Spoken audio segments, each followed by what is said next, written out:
Ini adalah rahasia tengah malam. Beranikah kau mendengarnya?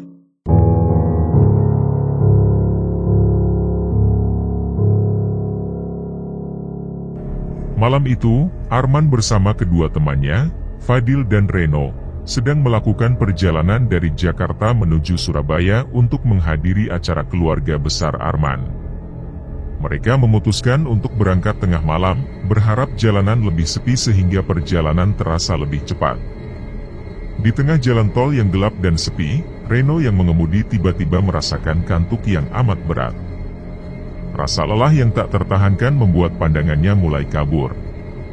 Fadil yang duduk di sebelahnya menoleh keluar jendela, mencoba melihat apakah ada rest area terdekat, namun jalan tol yang gelap membuat mereka sulit mencari tempat untuk berhenti.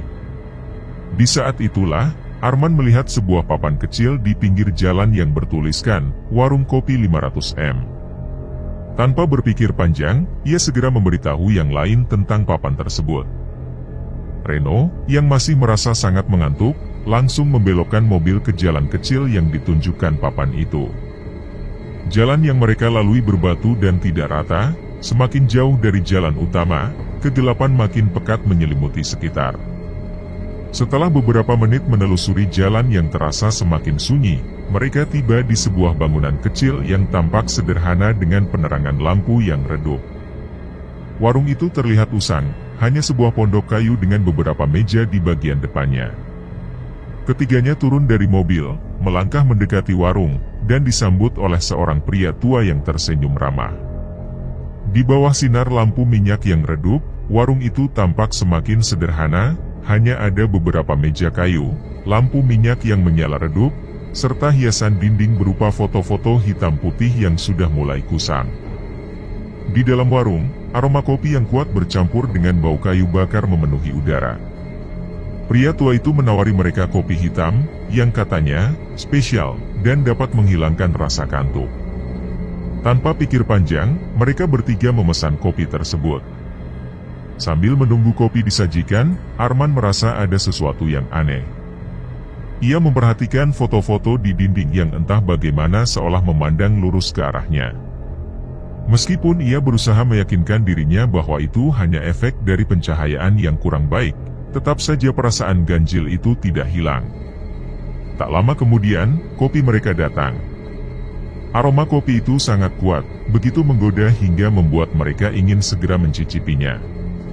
Namun, saat Arman hendak menyeruput kopinya, ia melihat sesuatu yang membuatnya terhenti. Di permukaan kopi, tampak bayangan samar, seperti mata seseorang yang menatap balik ke arahnya. Arman merasa merinding, tetapi mencoba meyakinkan dirinya bahwa itu hanya imajinasinya saja. Setelah menyeruput kopi tersebut, ia merasakan tubuhnya segar kembali, meski rasa pahit yang menyengat di lidahnya agak aneh. Reno dan Fadil pun merasakan hal yang sama, kantuk mereka perlahan menghilang, digantikan dengan energi baru. Ketika mereka hampir selesai menikmati kopi, suasana mulai berubah. Terdengar suara pelan, seperti langkah kaki dari belakang warung.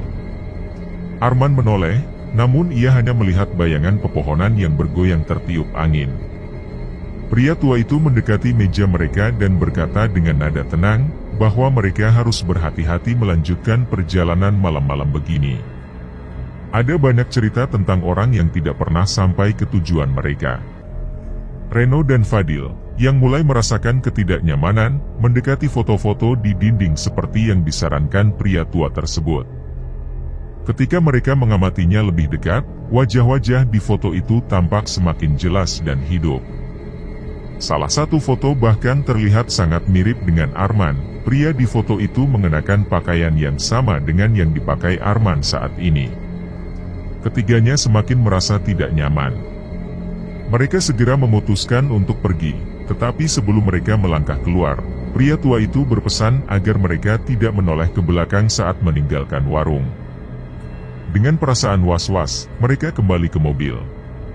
Reno bergegas menyalakan mesin, tetapi entah mengapa, mobil sulit dihidupkan.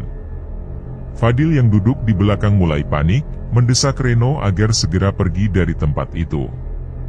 Di tengah kepanikan mereka, suasana menjadi semakin tegang, dan mereka merasa harus segera keluar dari tempat tersebut sebelum sesuatu yang lebih buruk terjadi. Setelah beberapa kali mencoba, mesin mobil akhirnya menyala. Mereka segera meninggalkan tempat itu, mengikuti jalan berbatu menuju tol kembali. Namun, di tengah perjalanan, Arman merasakan ada sesuatu yang aneh.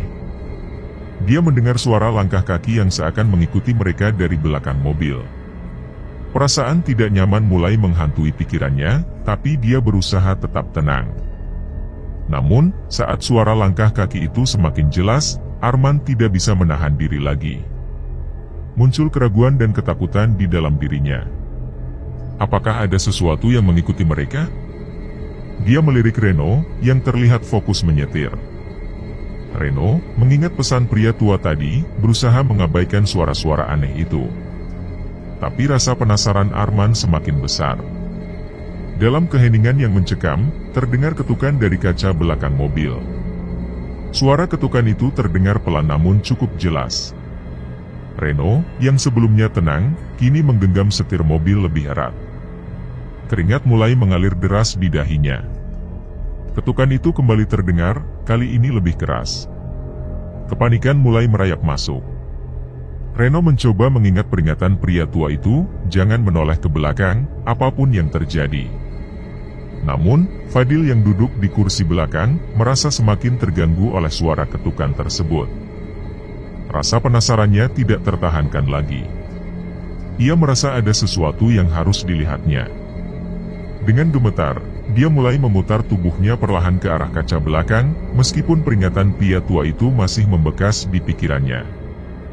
Arman yang melihat gerakan Fadil, segera mencoba menghentikannya. Namun, sudah terlambat. Fadil telah menoleh. Seketika, wajahnya memucat. Di balik kaca belakang mobil, dia melihat bayangan samar seorang wanita berpakaian putih berdiri di sana. Matanya merah menyala, bibirnya tersenyum menyeramkan, menampilkan deretan gigi yang tajam. Sosok itu melambaikan tangan dengan gerakan lambat, seolah meminta mereka untuk berhenti. Fadil merasa seluruh tubuhnya dingin. Tanpa bisa menahan ketakutannya, dia segera membalikkan tubuhnya kembali ke depan. Wajahnya basah oleh keringat, dan nafasnya terengah-engah. Reno, yang penasaran dengan apa yang terjadi, bertanya dengan suara bergetar.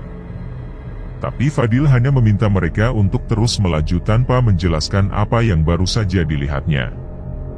Reno menginjak pedal gas lebih dalam, berusaha mempercepat laju mobil. Namun, jalan yang mereka lalui terasa tak berujung. Seharusnya mereka sudah sampai di tol, tapi jalan berbatu itu seperti berputar-putar, membawa mereka kembali ke tempat yang sama. Arman mulai merasakan ada sesuatu yang salah. Dengan tangan gemetar, dia membuka ponselnya untuk memeriksa GPS, tapi layar hanya menampilkan tanda tidak ada sinyal. Peta pun tak bisa memuat. Kegelapan di sekitar mereka semakin pekat, dan perasaan terjebak mulai mendominasi pikiran mereka. Tiba-tiba, mobil mulai melambat, meskipun Reno tidak mengurangi kecepatannya. Panik, Reno mencoba menekan pedal gas lebih keras, namun mobil berhenti total di tengah jalan yang gelap gulita. Lampu depan mobil berkedip-kedip sebelum akhirnya mati sepenuhnya. Kini, mereka hanya diselimuti kegelapan dan suara samar jangkrik di kejauhan. Ketenangan sesaat itu mendadak dipecahkan oleh suara ketukan, kali ini berasal dari kaca depan mobil. Ketiganya terdiam, tubuh mereka membeku. Ketukan itu semakin keras, seolah ada sesuatu yang ingin mereka keluar dari mobil. Dengan hati-hati, Reno menyalakan lampu interior mobil agar mereka bisa melihat lebih jelas. Saat lampu menyala, mereka langsung menjerit. Di kaca depan, terlihat wajah wanita yang sama seperti yang dilihat Fadil sebelumnya. Rambut panjangnya menjuntai, menutupi sebagian wajahnya, namun matanya yang merah menatap tajam ke dalam mobil. Mulutnya bergerak perlahan, seolah sedang berbisik sesuatu. Ketakutan semakin mencekam ketika Fadil menyadari wanita itu seolah berbicara kepada mereka, namun suaranya terlalu pelan untuk didengar. Dengan nekat, Reno mendekatkan wajahnya ke kaca depan, berharap bisa mendengar bisikan itu lebih jelas. Arman mencoba memperingatkan Reno untuk tidak mendekat, namun Reno tak mendengarkannya. Tepat saat wajah Reno hampir menempel ke kaca, wanita itu berhenti bergerak.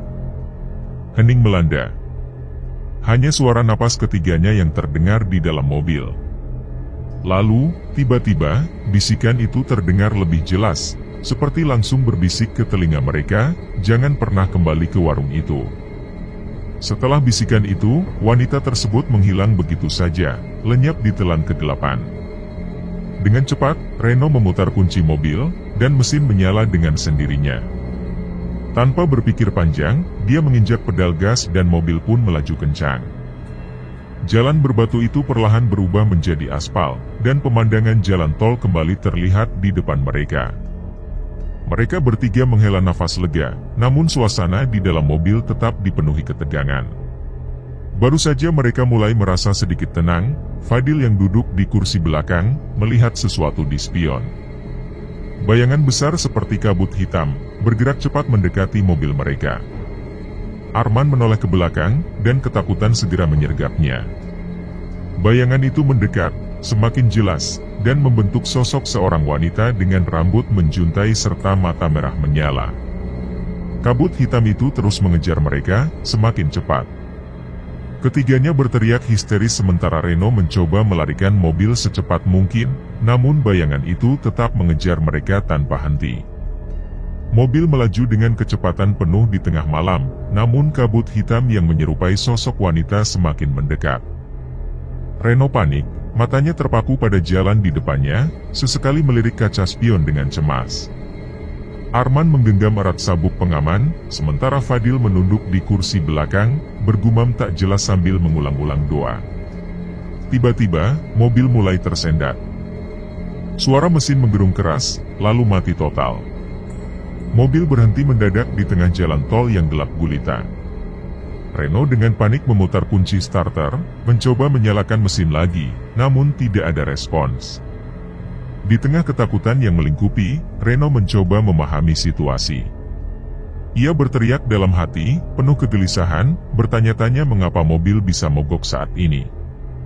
Arman di sebelahnya mulai kehilangan ketenangannya, sedangkan Fadil yang berada di kursi belakang mendongak, wajahnya dipenuhi ketakutan.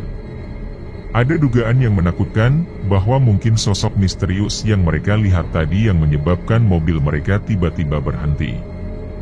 Dari luar, suasana sunyi mencekam. Tidak ada tanda-tanda kabut atau sosok wanita yang tadi mereka lihat, namun udara di sekitar mereka terasa semakin berat. Hawa dingin perlahan-lahan menyusup ke dalam mobil, membuat ketiganya semakin tegang. Di tengah kebisuan malam, tiba-tiba terdengar suara aneh. Bunyi ketukan keras terdengar dari arah belakang mobil, seperti sesuatu yang menghantam bagasi dengan irama yang mengganggu. Arman menoleh perlahan, wajahnya memucat, berbisik nyaris tak terdengar, yakin bahwa ada sesuatu di dalam bagasi. Ketukan semakin keras, seolah-olah ada yang mencoba keluar dari sana. Suara itu membuat ketakutan mereka semakin membuncah. Reno dan Arman saling berpandangan dengan penuh keraguan, namun mereka sadar bahwa mereka tidak bisa hanya berdiam diri. Dengan berat hati, Reno mengambil senter dari laci dashboard dan keluar dari mobil, diikuti oleh Arman. Fadil tetap bersembunyi di kursi belakang, gemetaran tanpa henti. Udara semakin dingin ketika Reno dan Arman melangkah mendekati bagasi. Setiap langkah terasa berat, seakan ketakutan mereka semakin nyata. Bau amis yang tajam mulai tercium, menusuk hidung mereka dengan keras. Reno menyalakan senter, cahaya redupnya menyoroti bagasi. Dengan tangan gemetar, ia meraih pegangan bagasi dan perlahan menariknya terbuka. Saat bagasi terbuka, bau menyengat langsung menyebar, membuat mereka terbatuk-batuk dan hampir muntah. Namun, anehnya, bagasi itu kosong. Tidak ada apapun di sana selain kegelapan dan bau yang mengerikan. Reno mengarahkan senternya ke sudut-sudut bagasi, memastikan bahwa tidak ada yang terlewatkan. Namun, bagasi tetap kosong. Kebingungan meliputi mereka. Bagaimana mungkin bau amis yang tajam itu bisa ada tanpa ada sumbernya? Arman bertanya-tanya dalam hati, merasa ada yang tidak masuk akal. Namun, sebelum mereka sempat menutup bagasi, sesuatu yang lebih mengerikan terjadi. Terdengar suara pelan, hampir seperti bisikan, seolah-olah berasal dari dalam bagasi itu sendiri. Suara itu terdengar samar, namun cukup jelas untuk membuat bulu kuduk mereka meremang. Dalam kegelapan malam yang mencekam, bisikan itu berbunyi, memberi peringatan yang tidak mereka inginkan. Dengan wajah pucat pasi, Arman mundur, panik menyelimuti tubuhnya. Reno tidak menunggu lebih lama. Ia langsung berlari kembali ke mobil, diikuti oleh Arman yang berlari tanpa berpikir panjang. Mereka masuk ke dalam mobil dan segera mengunci semua pintu. Ketiganya terdiam, mencoba menenangkan diri. Namun, ketakutan mereka belum berakhir. Dari arah depan mobil, muncul sosok wanita berbaju putih. Ia berdiri diam di tengah jalan, wajahnya tidak terlihat jelas, tertutup rambut panjang yang basah. Udara di sekitar mereka terasa semakin dingin, ketakutan yang mereka rasakan semakin mencengkram. Sosok itu mulai bergerak, langkahnya pelan namun pasti. Setiap langkah yang ia ambil menghasilkan suara aneh, seperti daun-daun kering yang terinjak, meskipun tidak ada apapun di jalan yang gelap itu. Ketegangan semakin memuncak.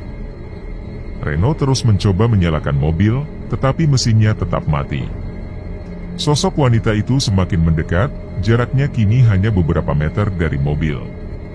Saat ia berhenti, matanya merah menyala, memancarkan teror yang tak terbayangkan. Dengan gerakan lambat, wanita itu mengangkat tangannya, memperlihatkan sesuatu yang sangat mengerikan. Sebuah kepala manusia, berlumuran darah, tergenggam di tangannya. Ekspresi kepala itu tampak dipenuhi ketakutan, seolah-olah seseorang yang mati dalam penderitaan hebat. Ketiganya berteriak dalam serentak, dikuasai oleh ketakutan yang luar biasa. Sosok wanita itu kembali mendekat, kali ini dengan langkah lebih cepat, seakan tidak ada yang bisa menghentikannya. Reno terus mencoba menyalakan mobil, namun usahanya sia-sia. Arman dan Fadil hanya bisa menatap dalam ketakutan, tidak tahu harus berbuat apa. Tiba-tiba, di tengah kegelapan yang menakutkan, suara mesin mobil terdengar. Mobil itu menyala kembali, membawa harapan yang sekejap. Reno tanpa berpikir panjang langsung menekan pedal gas, mobil melesat maju dengan cepat. Namun, sebelum mereka merasa aman, sosok wanita itu tiba-tiba muncul tepat di depan mereka, berdiri diam hanya beberapa meter dari bumper mobil. Wanita itu berdiri diam, tak bergerak, hanya menatap mereka dengan mata merah menyala. Mulutnya sedikit terbuka, memperlihatkan deretan gigi tajam yang berkilauan di bawah sinar bulan samar. Ketika mobil mulai melaju, sosok itu tiba-tiba bergerak, berlari dengan kecepatan yang luar biasa, seolah tidak ada yang mampu menghalanginya.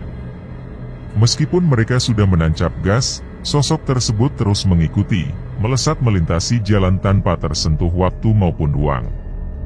Setiap langkahnya terasa begitu cepat, seolah tidak ada batasan yang bisa menghentikan pergerakannya. Di dalam mobil, suasana semakin mencekam. Arman mulai merasakan kepanikan, napasnya tersengal-sengal. Sementara itu, Reno yang menginjak pedal gas sekuat tenaga merasakan ketegangan yang semakin menyesakkan. Meskipun mesin mobil sudah meraung, kecepatan mereka terasa tidak cukup untuk menghindar dari sosok menyeramkan itu. Wanita tersebut semakin mendekat, matanya yang merah menyala terus menatap tanpa henti, membuat udara di sekitar mereka terasa dingin dan menusuk. Hembusan angin dingin yang ditimbulkan oleh sosok itu semakin membuat tubuh mereka menggigil ketakutan. Tiba-tiba, mobil mereka terasa meluncur lebih cepat dari biasanya, seperti melewati batas kecepatan yang tidak pernah dicapai sebelumnya. Hawa panas mulai menyelimuti kabin, seolah mesin mobil bukan hanya menggerakkan kendaraan, tapi juga membawa mereka masuk ke dalam dimensi yang berbeda. Namun, sebelum mereka sempat merasa lega karena sosok itu tertinggal di belakang, bayangannya muncul lagi di kaca spion. Wanita itu berdiri di sana, menatap mereka dengan tatapan yang mengerikan, seakan-akan dia sudah ada di sana sejak awal. Di kursi belakang, Fadil mulai merasakan ketakutan yang semakin dalam. Wajahnya pucat pasi, napasnya tersengal, dan seluruh tubuhnya bergetar hebat. Sosok wanita itu yang terus mendekat membuat darah mereka serasa membeku. Mulut wanita itu kini terbuka lebih lebar, memperlihatkan deretan gigi tajam yang siap melahap apapun di hadapannya. Kemudian, dari kaca samping, kabut hitam tebal merayap masuk ke dalam mobil, menebarkan kegelapan yang menyelimuti seluruh ruang. Udara di dalam mobil semakin berat, seakan ada sesuatu yang berusaha merasuk ke tubuh mereka. Fadil berusaha keras membuka pintu mobil, tetapi pintu tersebut terkunci rapat. Keputusasanya semakin memuncak, sementara Arman mulai menjerit ketakutan. Reno, yang tak mampu lagi mengendalikan dirinya, menekan pedal gas lebih dalam, berharap bisa menghindar dari sosok mengerikan itu. Mobil melesat lebih cepat, melintasi jalan tol yang semakin gelap dan mencekam, seolah tidak ada ujungnya. Namun, sesaat kemudian, pemandangan di sekitar mereka berubah. Jalan tol yang sebelumnya diselimuti kegelapan mulai diterangi oleh cahaya samar. Kabut hitam yang menyelimuti mereka perlahan memudar, membuka jalan baru yang tampak lebih terang. Meski begitu, sosok wanita itu masih terlihat dari kejauhan, bayangannya yang samar terus mengikuti mereka dengan tekad yang sama. Ketegangan di dalam mobil belum sepenuhnya hilang. Beberapa kilometer kemudian, mereka akhirnya keluar dari jalan tol yang gelap dan misterius itu, masuk ke jalan raya biasa yang diterangi lampu-lampu jalan. Suasana perlahan berubah menjadi lebih normal, dan di depan mereka terlihat sebuah warung kopi pinggir jalan yang tampak ramai. Warung itu dipenuhi dengan beberapa kendaraan yang terparkir dan orang-orang yang duduk santai menikmati kopi. Reno menghela napas panjang, merasa sedikit lega. Setidaknya, mereka telah keluar dari situasi mencekam tadi. Di dalam mobil, Arman dan Fadil juga tampak lebih tenang meskipun ketegangan masih menyelimuti wajah mereka.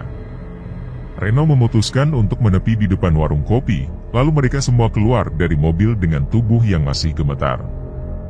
Kelelahan terpancar di wajah mereka, namun keinginan untuk menenangkan diri membuat mereka berjalan menuju warung itu. Saat mereka masuk ke dalam warung, suasana hangat langsung menyambut. Aroma kopi yang kuat memenuhi udara, bercampur dengan bau rokok dan makanan ringan. Ibu-ibu parubaya yang berdiri di belakang meja menyeduh kopi dengan senyum ramah. Warung itu sederhana, namun nyaman, seakan memberikan ketenangan bagi mereka yang baru saja mengalami ketakutan yang luar biasa. Mereka memilih duduk di meja dekat jendela, mencoba menenangkan diri setelah kejadian yang menegangkan tadi. Tangan mereka masih gemetar, tubuh mereka masih terasa dingin, dan pikiran mereka masih dipenuhi dengan bayangan sosok wanita mengerikan yang mengejar mereka tanpa henti. Ibu penjaga warung datang dengan membawa 3 cangkir kopi hitam yang masih mengepul. Kehangatan aroma kopi itu seolah menjadi pelipur di tengah suasana malam yang dingin dan mencekam. Kopi hitam segar itu ia letakkan di meja, seraya memberi isyarat untuk mereka menikmatinya. Tanpa banyak bicara, mereka mengangguk sebagai tanda terima kasih, lalu mulai meminum kopi tersebut. Keheningan menyelimuti warung kecil itu, hanya diselingi oleh hembusan napas mereka yang tampak gelisah. Meskipun suasana warung terasa menenangkan, pikiran mereka masih diliputi oleh ketidaknyamanan. Rasa gelisah seolah berdiam di sudut hati masing-masing. Kopi yang hangat setidaknya memberikan sedikit kenyamanan bagi tubuh yang lelah, meski di luar warung, kegelapan malam masih terasa penuh misteri. Ibu penjaga warung itu duduk di meja sebelah, mengawasi mereka dengan lembut sebelum akhirnya menyapa. Pandangan penuh keibuan menyiratkan rasa penasaran, seakan ia tahu ada sesuatu yang tidak biasa terjadi pada ketiga tamunya. Reno melirik ke arah ibu itu, namun tidak berusaha menjawab pertanyaannya. Ia hanya mengangkat bahu perlahan, lalu kembali menatap cangkir kopinya. Mereka baru saja melewati pengalaman yang aneh di jalan tol, sesuatu yang belum sepenuhnya bisa mereka pahami. Suasana semakin hening. Ibu itu tampak tersenyum tipis, seolah mengerti kegelisahan yang mereka rasakan. Wajahnya penuh dengan misteri, namun suaranya tetap lembut saat ia mulai berbicara. Banyak orang yang sering melewati jalan tol tersebut berbagi cerita serupa tentang pengalaman aneh yang mereka alami di sana. Katanya, tempat itu dihuni oleh makhluk-makhluk tak kasat mata yang suka mengganggu. Mendengar ucapan itu, Fadil menatap ibu penjaga warung dengan serius, berusaha menangkap setiap kata yang terucap. Pikiran mereka semakin dipenuhi pertanyaan, namun keingintahuan mulai bercampur dengan ketakutan yang perlahan menyusup. Ibu itu melanjutkan ceritanya, menyebutkan bagaimana beberapa pengemudi melihat sosok-sosok misterius di sepanjang jalan tol. Ada yang merasa diikuti, ada pula yang melihat perempuan berdiri di pinggir jalan, sementara sebagian lagi merasa seperti dihantui oleh sesuatu yang tak terlihat. Namun, tidak semua orang bisa melihat makhluk-makhluk itu. Hanya mereka yang dipilih, yang dapat merasakan kehadiran para penunggu jalan tersebut. Suasana kembali hening. Setiap kata yang diucapkan seakan menambah berat beban pikiran mereka. Fadil, Reno, dan Arman saling bertukar pandang, mencoba memahami makna di balik cerita ibu penjaga warung itu. Mereka mulai merasa ada sesuatu yang lebih besar daripada sekadar pengalaman aneh di jalan tol. Ada sebuah rahasia yang mungkin tersembunyi di balik kegelapan malam tersebut. Di tengah keheningan itu, terdengar suara langkah kaki mendekat dari arah dapur. Seorang pria berusia sekitar 40-an muncul dari balik pintu dapur, mengenakan pakaian sederhana dan mengelap tangannya dengan kain. Ia tampak tenang, namun kedatangannya membawa perubahan pada suasana. Tanpa sengaja, pria itu menyapa ibu penjaga warung, menanyakan letak sebuah barang yang tak sengaja terbawa. Ketiganya terdiam saat menyadari siapa pria itu. Wajahnya tampak familiar, seolah mereka pernah bertemu dengannya, namun di mana? Reno menyipitkan mata, mencoba mengingat lebih jelas. Tiba-tiba ingatan itu muncul. Pria di hadapannya adalah orang yang sama yang mereka temui di jalan tol sebelumnya, pria dengan pakaian lusuh dan rambut berantakan, yang tampak aneh dan mencurigakan. Seolah waktu terhenti sejenak, kecemasan yang tadi sedikit mereda kini kembali menyeruak. Pria itu menyadari tatapan mereka dan tersenyum tipis, sebuah senyum yang terasa tidak wajar, seakan ada sesuatu yang ia sembunyikan di baliknya. Tanpa sepatah kata pun, Reno, Fadil, dan Arman berdiri bersamaan. Perasaan takut mulai menguasai mereka, dan tanpa berpikir panjang, mereka segera mengambil barang-barang mereka dan keluar dari warung. Mereka berlari ke mobil dengan hati yang berdebar, seakan dikejar oleh sesuatu yang tak terlihat. Mesin mobil dihidupkan, dan mereka melaju kencang meninggalkan warung itu, tanpa berani menoleh ke belakang. Kegelapan malam menyelimuti mereka, dan di balik kecepatan mobil yang terus meningkat, perasaan cemas semakin tak terbendung. Mereka tahu ada sesuatu yang mengikuti, namun mereka tak berani memastikan apa itu. Setelah menempuh perjalanan panjang yang terasa seolah tak berujung, akhirnya mereka mulai memasuki waktu subuh. Perlahan, cahaya matahari muncul di cakrawala, menggantikan kegelapan yang sebelumnya menyelimuti jalanan. Sinarnya yang hangat mulai menerangi sekitar, memberikan sedikit ketenangan bagi mereka yang masih dibayangi rasa cemas. Ketika akhirnya tiba di tujuan, mereka mendapati beberapa rumah dan gedung berdiri di sekeliling mereka. Suasana terasa lebih aman dibandingkan sebelumnya, meskipun di dalam hati mereka masih tersisa ketegangan yang belum sepenuhnya sirna. Tidak ada lagi tanda-tanda keberadaan pria misterius itu, tidak pula kejadian aneh yang terus mengikuti mereka sepanjang malam. Reno, Arman, dan Fadil saling berpandangan. Ada kelegaan di wajah mereka, tetapi juga keterkejutan atas apa yang baru saja terjadi. Tak satu pun dari mereka yang berbicara, hanya anggukan singkat yang menjadi tanda bahwa mereka memahami apa yang dirasakan satu sama lain. Dalam diam, mereka mencapai kesepakatan tanpa perlu mengucapkan sepatah kata pun. Saat kepulangan nanti, mereka akan memilih untuk menempuh perjalanan di siang hari. Dengan begitu, mereka dapat melihat jalan dengan lebih jelas dan menghindari kemungkinan mengalami kejadian serupa. Ketiganya menarik napas dalam-dalam, menyadari bahwa malam yang menegangkan itu akhirnya berlalu tanpa membawa bahaya nyata bagi mereka. Namun, di lubuk hati masing-masing, masih ada pertanyaan yang menggantung tanpa jawaban. Siapa sebenarnya pria itu? Apa yang sebenarnya terjadi di jalan tol tadi malam? Meski begitu, mereka tahu bahwa misteri ini bukan sesuatu yang ingin mereka ungkap lebih jauh. Tidak ada seorang pun di antara mereka yang berani menghadapi kemungkinan untuk menemukan jawabannya.